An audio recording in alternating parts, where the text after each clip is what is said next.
Splendid air. Rough shooting. Perhaps a little fishing. And the best cook in the county of Sussex, did you say? Holmes. And Reginald Musgrave. Well, he's a scion of one of the oldest families in England. He's in the same college as myself.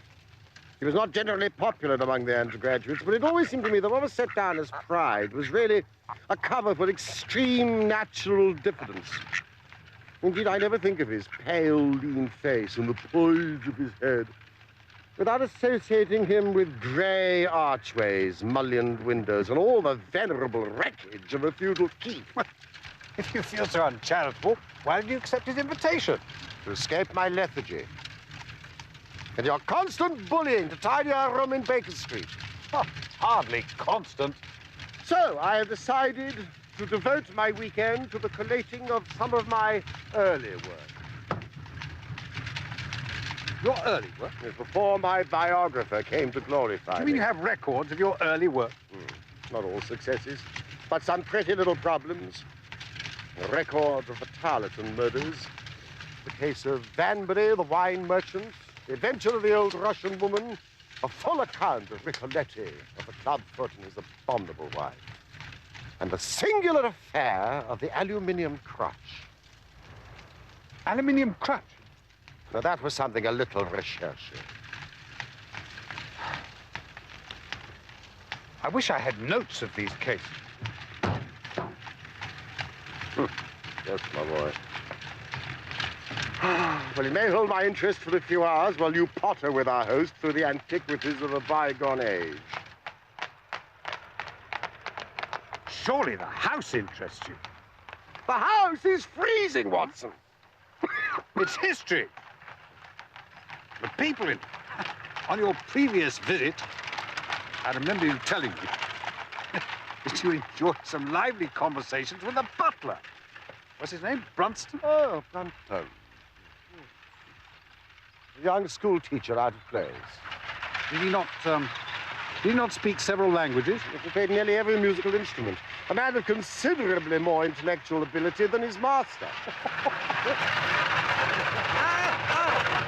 Watson, we must behave ourselves. Brunton! Mr. Holmes, a pleasure to see you again. My friend and colleague, Dr. Watson. Welcome to rehearsal, sir. Musgrave. My friend and colleague, Dr. Watson. So glad. It's a long time. Yes. And how has all gone with you? Oh, busy. Since my father died, I've had the estates to manage. And as I'm now a member of Parliament for the district as well. But you, I have noted, are still turning to practical ends, those powers with which you used to amaze us at college. Yes, I'm still living by my wits. And how is the dear wife? I'm not married, huh? How wise? And the windows date from 1596. The manor is thought to be the oldest inhabited building in the country. I once knew some northern Musgraves. They did come from the north originally. A cadet branch of the family broke away from the northern Musgraves and came to West Sussex in the early 17th century. Ah.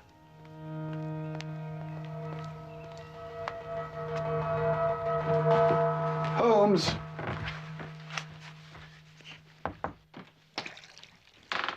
Holmes.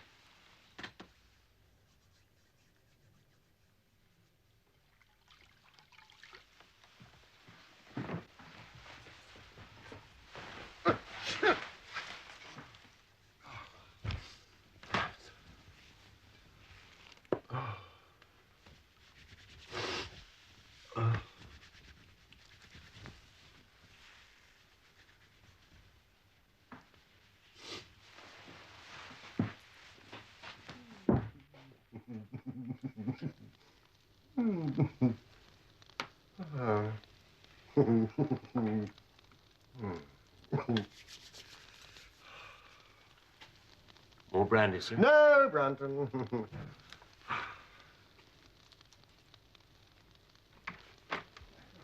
that's how the story goes. I'm not going to vouch for it, of course.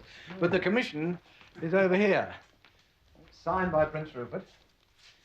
It's for my ancestor, Ralph Musgrave. Yes, to join his cavalry troop at Edge Hill. Ah. Rupert's seal and commission, Holmes. Astonishing. It's one of the boots worn that day. Oh. If I may be so bold, sir. The boot was worn by his brother, Sir Roland Musgrave, at Naseby. Oh,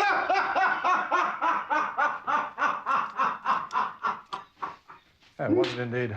As my butler was once a schoolmaster, I must bow to his scholarship over mine in matters of my own family's history. Yeah, no, never mind. You may leave us now. Yeah, Brunton,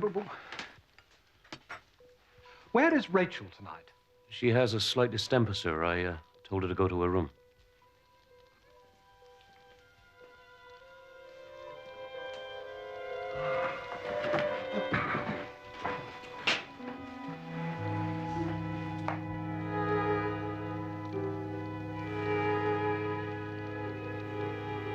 Good night, gentlemen.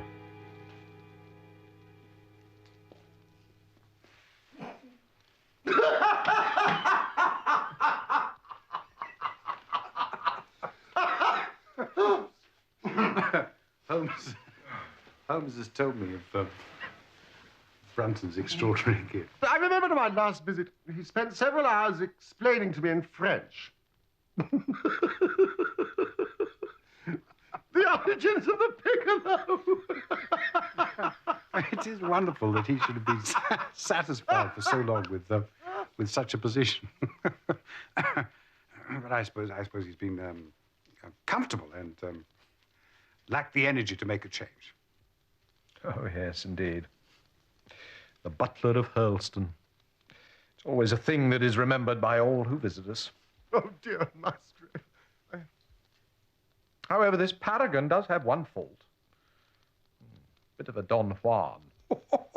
Well, it's not a difficult part to play in a quiet country district. When he was married, he was all right, but since he's become a widower, we've had no end of trouble with him. I mean, a few months ago, we were in hopes he was about to settle down again. He became engaged to Rachel Howells, my second housemaid, but he's thrown her over.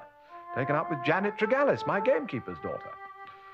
Now, Rachel's a very good girl, but she is of an excitable Welsh temperament. Now she wanders around like a black-eyed shadow, thoroughly unsettling the household. Rachel?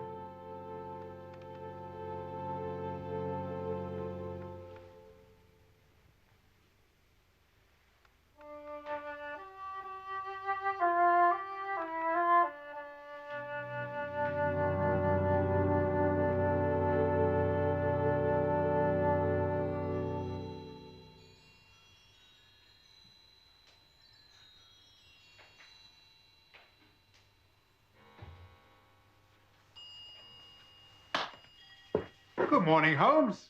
Sir Reginald. Shh.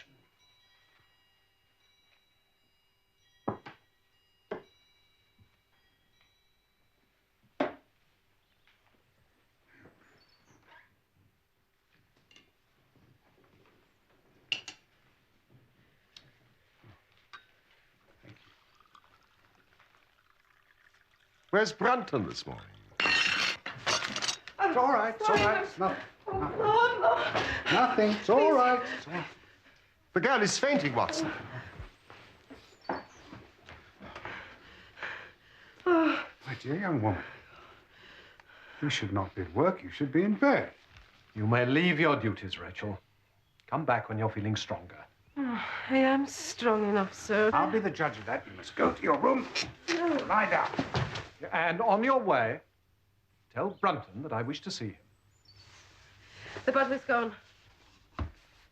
Gone? Gone where? He's gone. He's not in his room. No one's seen him. Oh, yes. He's gone. He's gone.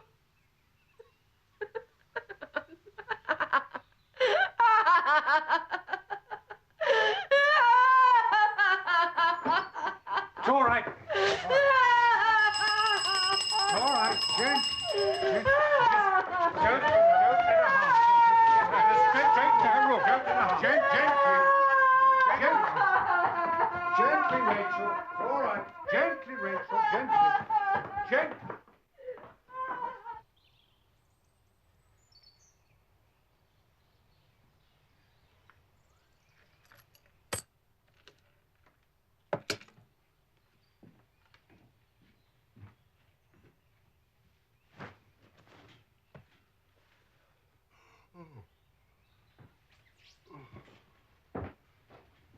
But the bed's not been slept in. Have you searched the house?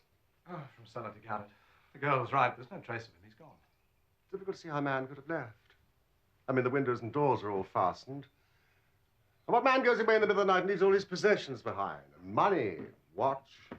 Well, I've given the girl something to calm her down, and I've taken the liberty of sending for a local nurse. She's in a most unusual nervous state, and should on no account be left alone for a while. This is the girl who was engaged to Brunton?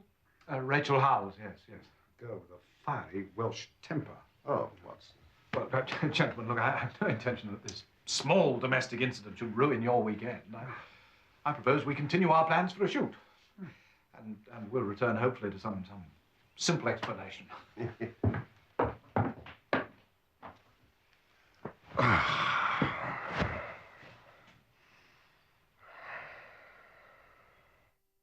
Pausen presenteras av friska, fruktiga Lindemans Spinn 65.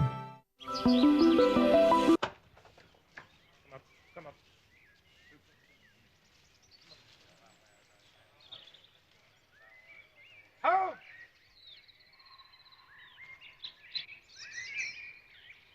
Well done, Watson.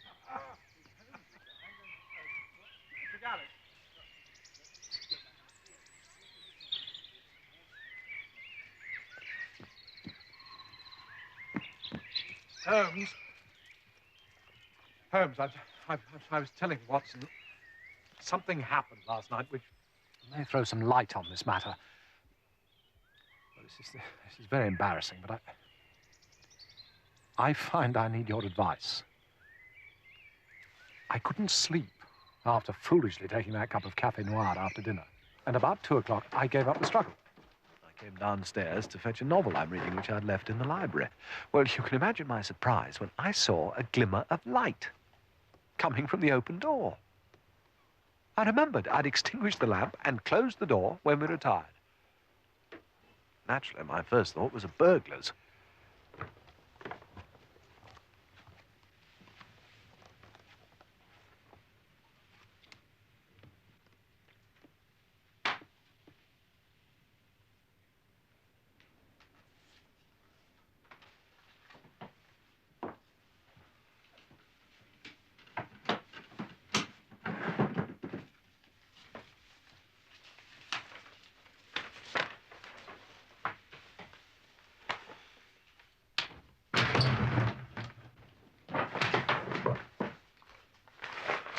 So, this is how you repay my trust. Prying into my family documents. You will leave my service tomorrow.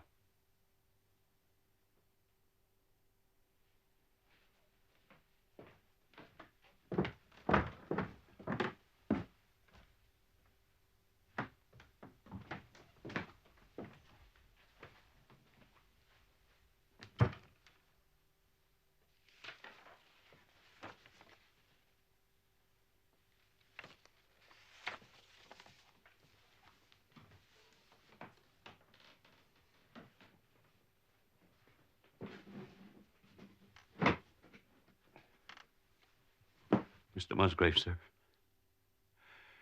I can't bear disgrace. I've always been proud above my station in life, and disgrace would kill me. My blood will be on your head, sir. It will indeed if you drive me to despair. What? If you cannot keep me after this, and for God's sake, let me give you notice and leave in a month, as of my own free will. A month is too long. I could stand that, Mr. Musgrave, but not to be cast out before all the folk I know so well. You don't deserve consideration, Brunton. Your conduct has been infamous. However, I've no wish to bring public disgrace upon you. You take yourself away in a week and you give whatever reason you like. A week, sir? Only a week? A fortnight. Say at least a fortnight. No, a week. And you may consider yourself to have been very leniently dealt with.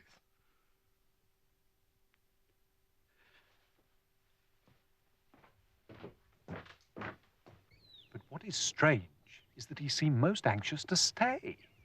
Well, it's quite plain to me what happened. He went back to his room, thought it over, decided to stage his disappearance there and then, cleverly. Possibly with the help of his new woman friend. Janet? Oh, no, she lives with her father on the other side of the lake. And besides, I doubt if she'd had the wit to help him.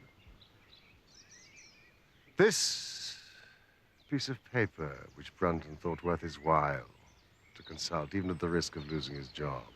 Well, it's nothing. It's nothing of any importance at all. Nevertheless.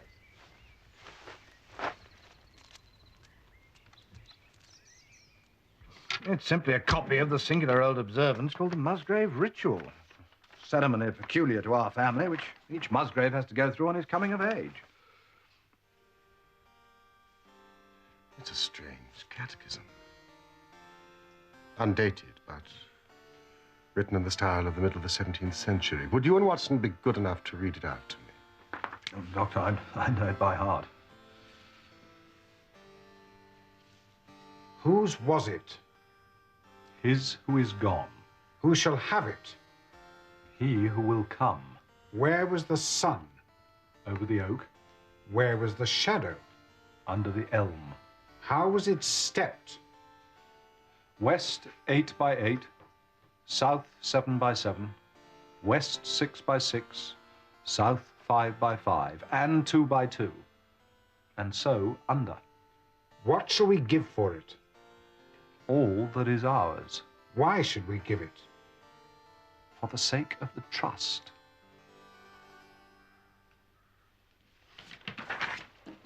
It's a treasure hunt. Oh, no.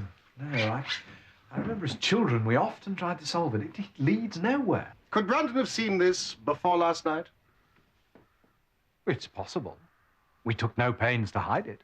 But what could he want with it? Obviously, he was refreshing his memory. You say that he had some map or chart which he thrust back into his pocket the moment you appeared. That's what it looked like. Yes, we must re-examine this ritual. The measurements obviously refer to some exact spot to which the rest of the document alludes. You're given 2 guides. Yes, an elm and an oak. And gentlemen, there is a patriarch among oaks. Certainly the oldest oak on the estate. This tree must have been here at the time of the Norman conquests. In all probability, but I tell you, it can't be the oak referred to, Holmes. Generations of Musgraves have attempted to solve it. They've dug up half this field.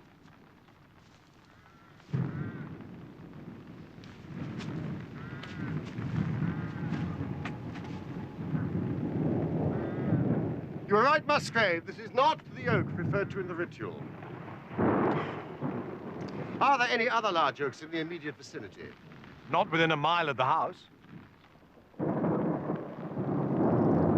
Where was the sun? Over the oak. We can make nothing of it today, old man. The weather's turned.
It's 8 foot deep here. Poor demented girl. Well, we must live in hope, old man. There's been no body found yet. Nothing so far, sir. We just about covered all of it. Advance, something!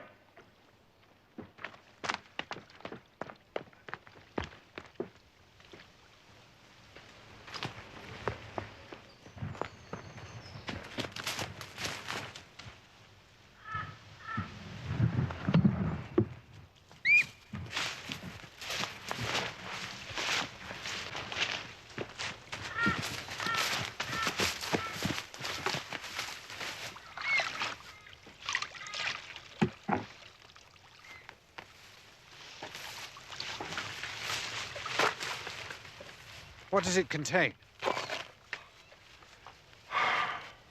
Nothing of value.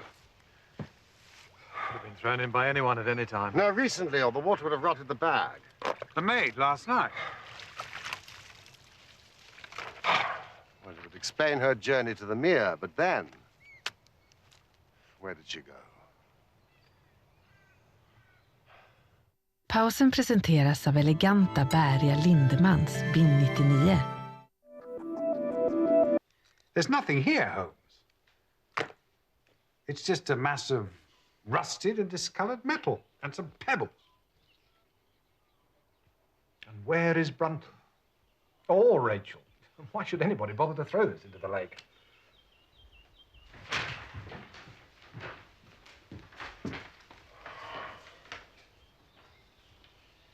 I'm convinced that there are not three mysteries here, but only one. And the solution of one may prove the solutions of the others.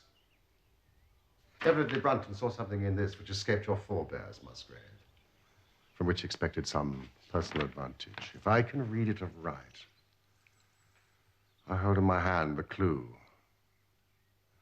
to the truth concerning both the butler Brunton and the maid Howells.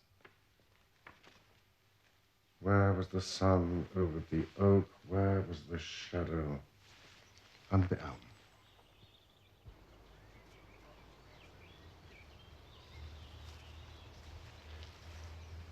So this is where it grew? Yes?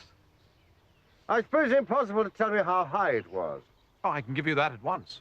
It was 64 feet. It's my old tutor. He used to give me lessons in trigonometry. When I was a lad, I used to know the height of every tree and building on this estate. I am grateful to your tutor. Tell me, did Brunton ever ask you such a question? Here, on this lawn? Now that you call it to my mind,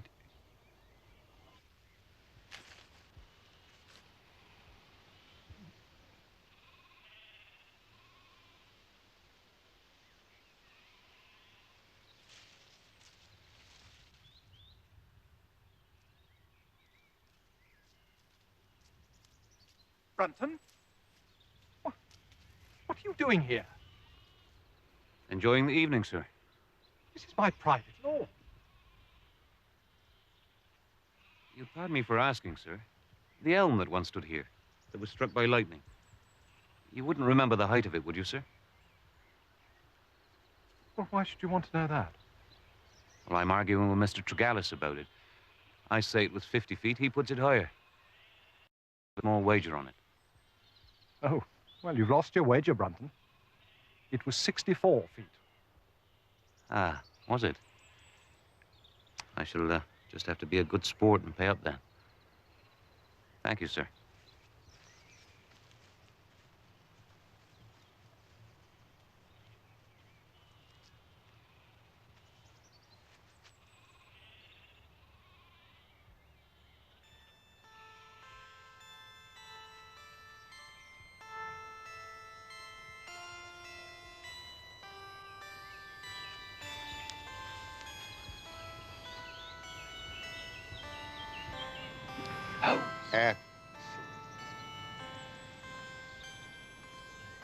Oh, good Lord. Now we must find where the shadow of the elm would have fallen when the sun is just cleared of that elm. Well, that'll be difficult, Holmes, since the elm's no longer there. Well, now, come, Watson. If Brunton can do it, then so can we. The answer lies in trigonometry. Musgrave, I need all the fishing rods that you have in the hall.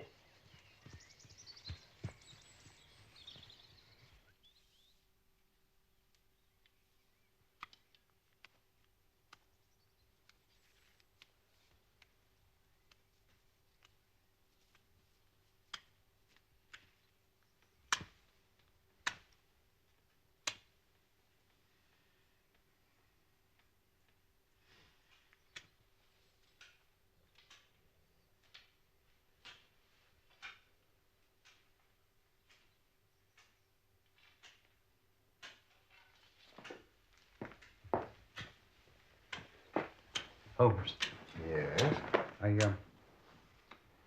don't quite follow this. Ah, splendid. Musgrave. Every rod in the house. Thank you.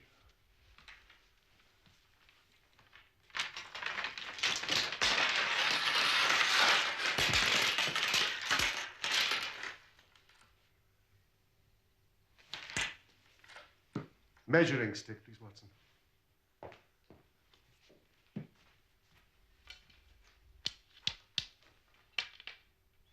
Would you hold that for me, Musgrave, please? And that. Now, will you take the last yard of the string and tie it to the base of the fishing rod, Watson?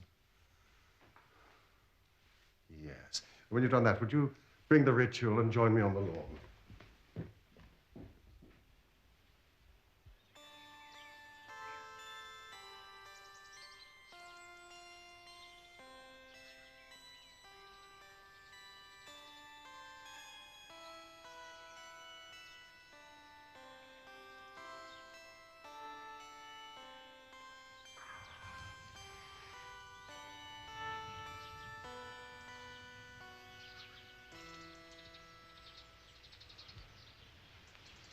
Would you measure that shadow, please, Watson?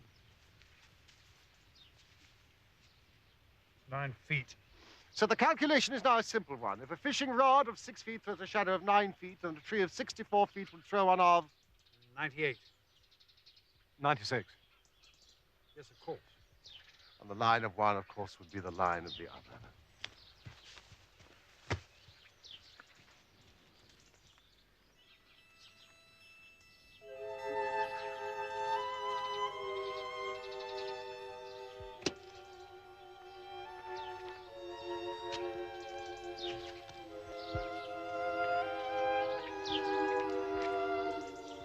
Watson, look. 2 inches from mine. Mark made by Brunton. Now, read out the steps. West, 8 by 8.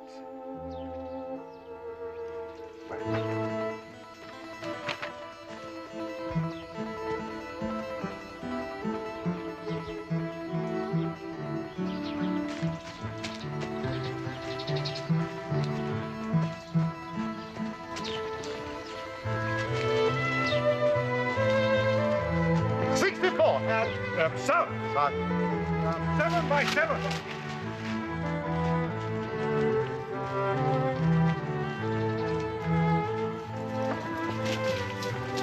49. West, 6 by 6.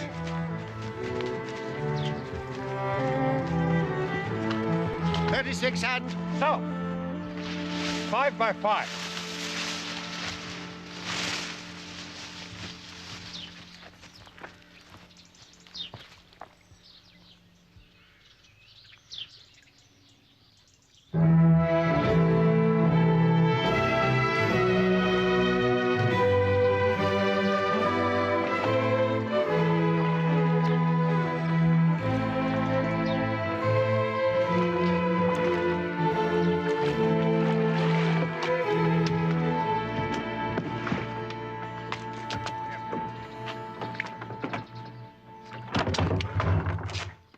And 2 by 2. 1, 2, 3, 4. I don't believe it. Some mistake in your calculations. That's impossible.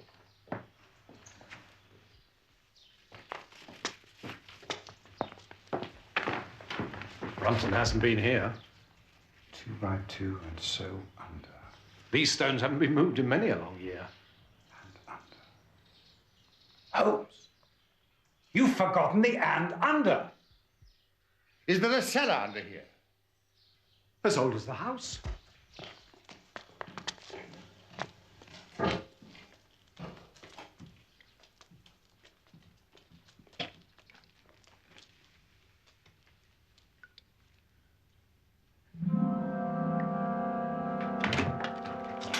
Used to be wood all over the floor, Dunn. That's Brunton's muffler. I'd swear to it. Watson!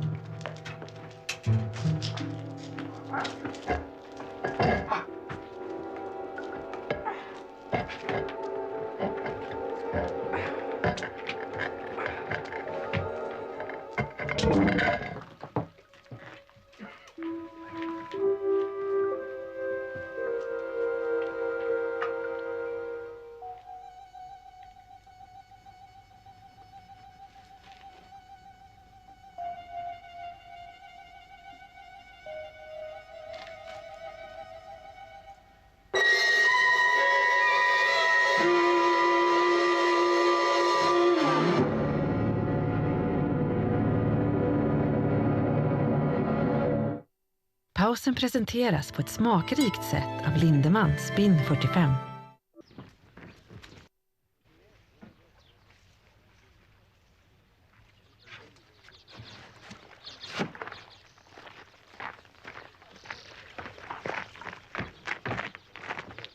Inspector, this is a friend of mine, Dr. Watson. Inspector, I have some experience in forensic pathology. The man has been dead for 2 days. Cause of death, suffocation.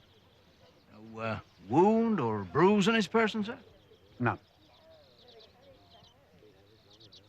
Accident, eh? Oh, there's no doubt about it. He must have been down there alone, and the flagstone just fell shut on him, poor fellow. Sir Reginald, I'm told that your butler was down in the cellar in an unused part of the house. What was his business there, sir? A butler's duties are many and varied, Inspector. I can't possibly answer that question. Well, no one would have heard his cries for help in that part of the house. That is the point, surely, Inspector.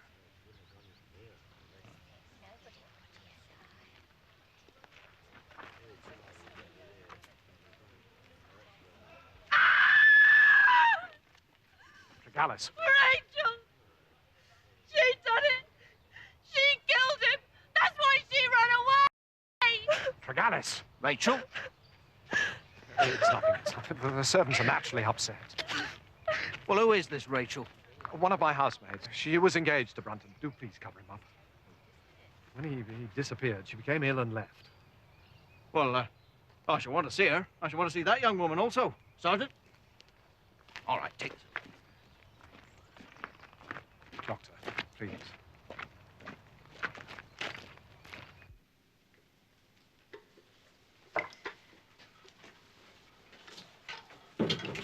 The local inspector, Holmes, would like. If you could find a plausible explanation for him to avoid publicity in this wretched...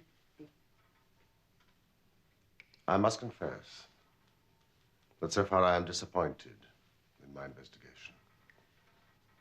I had reckoned upon solving the matter when once I'd found the place referred to in the ritual, but now that I'm here, I'm as far as ever from knowing what it was your family concealed with such elaborate precautions. But you've solved my mystery of Brunton. But how? How did his fate come upon him? And what part has been played by the woman who's disappeared?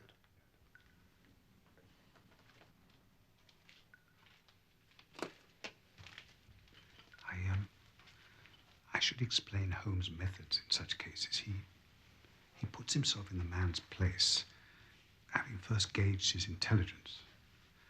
And then he tries to imagine how he himself would have proceeded in similar circumstances.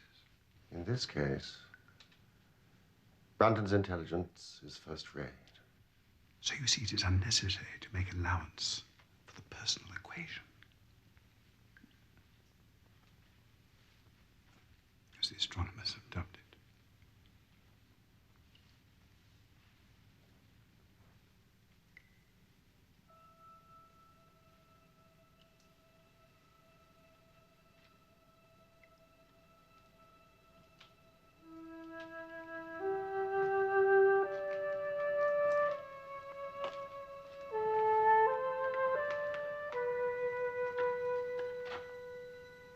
He knows something is concealed.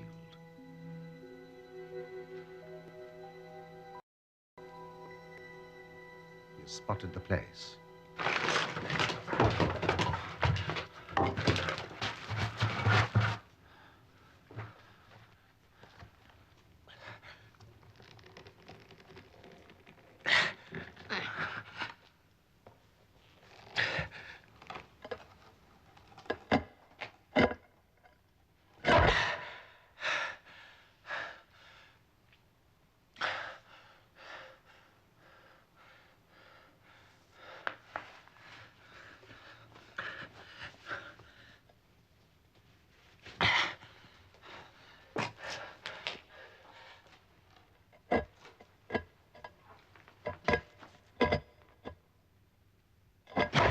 He's found the stone is too heavy for a man to move unaided. So, what does he do? Help from outside. No one to trust. Help from inside. But who? Rachel. She still loves him. He sees it in her eyes, for all her show of hate.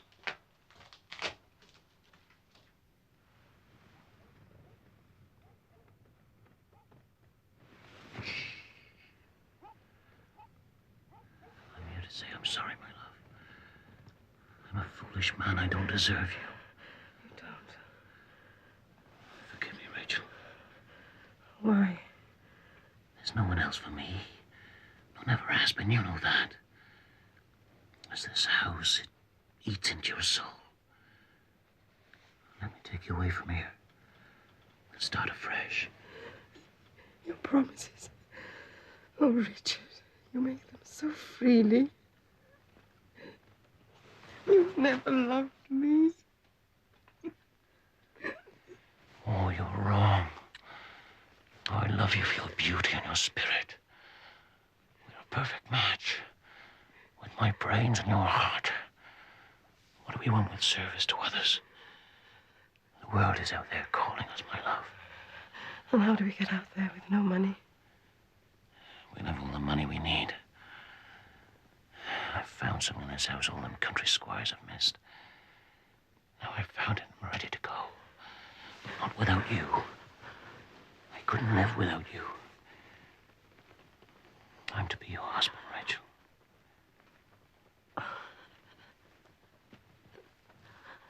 What money? What have you found? Come with me. Put on your gown, I'll show you.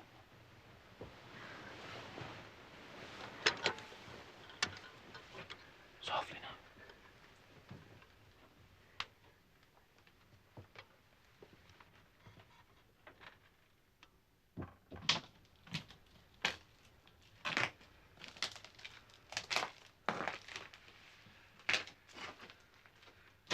There it is. Under that stone. All we have to do is lift it. Now, pick up that wood. And when I lift this, you wedge it. Come on, woman, do as I tell you. Ready?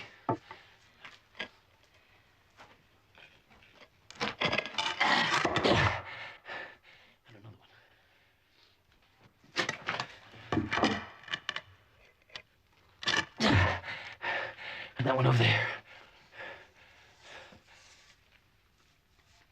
There is a slight indentation on this log. And on this. Caused by the weight of the stone. Heavy work for a woman. And this, I think, has been used finally as a support.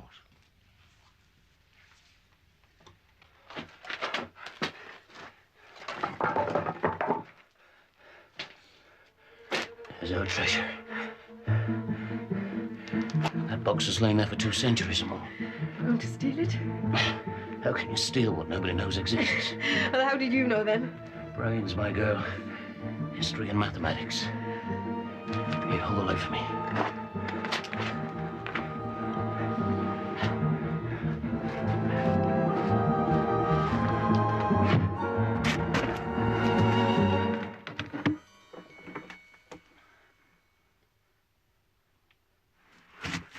Bring the light closer.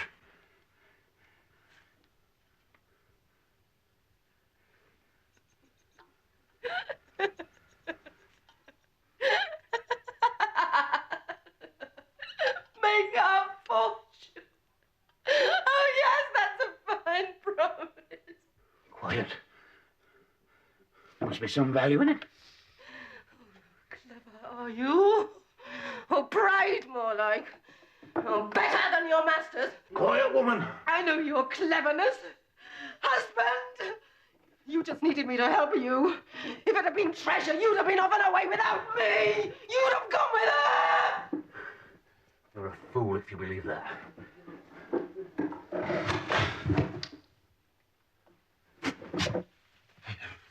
Neighbors. Now, help me out of here. Rachel. Rachel! Milo, get help. I can't breathe. Get Mr. Holmes. Quickly. Please, Milo. Rachel! Oh, God. Help me! Rachel!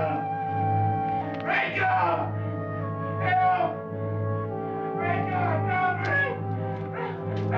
Rachel! Rachel, help me!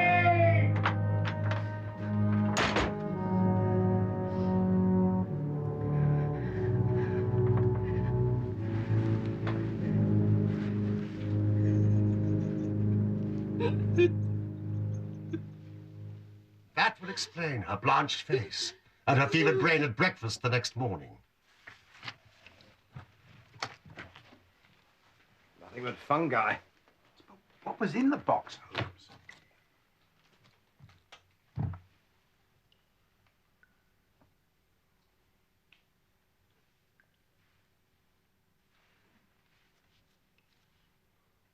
It's Charles I. We may find something else of Charles I. The bag that was fished from the mere. Gentlemen, look. It's a jewel. Family heirloom. It's possible. Your ancestor, Sir Ralph Musgrave, was he a prominent cavalier? Oh, yes, indeed, yes. He was close to Charles II in his wanderings during the Commonwealth. Then I think that should give us the last link that we wanted.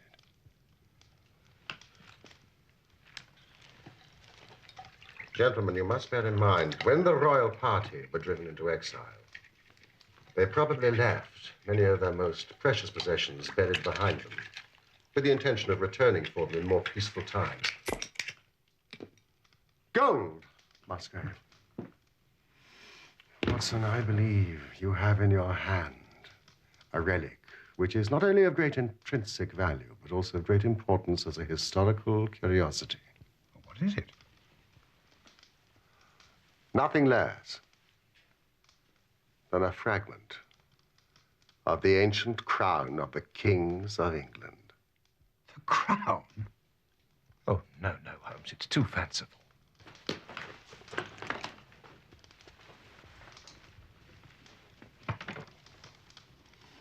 Now consider the ritual. How does it run? Whose was it? His who is gone. That was the execution of Charles. And then, who shall have it? He who will come. That was Charles II, whose advent was already foreseen. There can, I think, be no doubt, gentlemen, that this battered and shapeless diadem once encircled the brows of the Royal Students. But how came it to my family? When Charles I was executed, the crown was seized, broken into pieces, and sold for 1,000 guineas.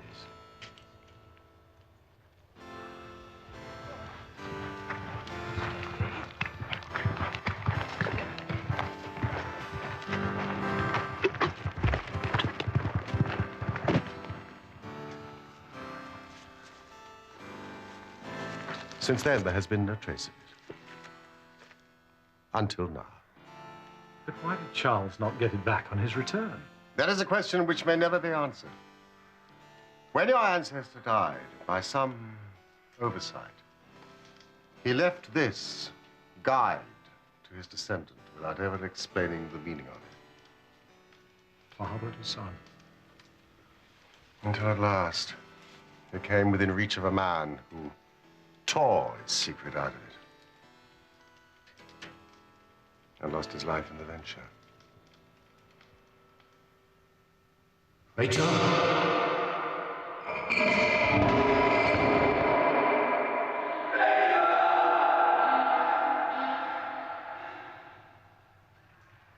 Was it chance the wood slipped? Was she only guilty of silence? She had a passionate Celtic soul. The man had wronged her. She had him in her power. Might it not have been vengeance that sent the stone crashing? Her hand that dashed it away. And what has become of her? Very probably she's far away from Holston now and carries her secret with her.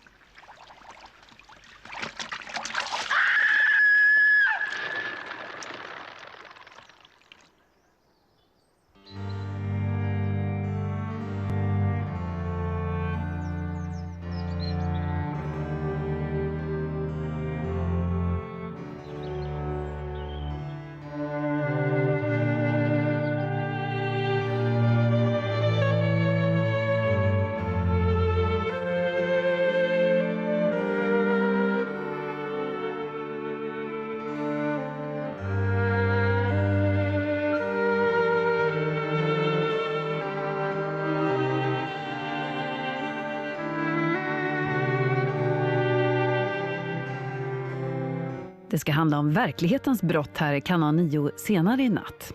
2:05 börjar dokumentär Mord. Men först mer fiktion med CSI New York som vid natt handlar om jakten på en försvunnen helikopter och ett livsviktigt organ.